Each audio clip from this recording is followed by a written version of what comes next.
अस्सलाम वालेकुम।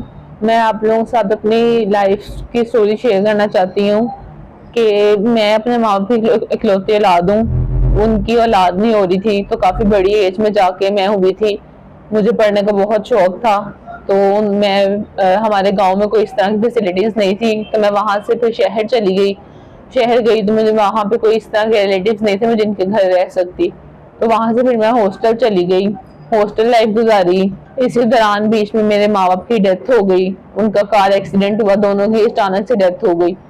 तो मैं बहुत ज्यादा परेशान हो गई थी, मुझे नहीं समझ आ रही थी मैं क्या करूं। मतलब मुझ पे तो एकदम ऐसे जैसे क़यामत टूट गई थी, मुझे नहीं था समझ आ रहा मैं क्या करूं। जाहिर सी बात है मेरे अपने अखराजात हैं, हॉस्टल की फीस है, स्टडीज है, रेंट है, सारा कुछ है। मुझ पे इस वक्त 3.5 लाख का कर्जा है जो मैंने देना है। हमारी ना गाँव में 5 किले जमीन है।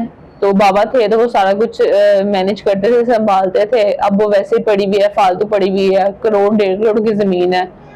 तो मैं उसका कुछ नहीं कर सकती, वो वैसे की वैसे ही पड़ी हुई है। मुझे अगर कोई ऐसा शख्स मिल जाए जो मेरा कर्जा उतार दे, मैच्योर हो, इज्जत करने वाला हो और मेरा कर्जा उतार दे, मेरी जमीन संभाल ले सारा, तो मैं उससे शादी करने के लिए तैयार हूँ। जब माँ बाप की डेथ हुई थी तो मुझ पे क़यामत टूट पड़ी थी।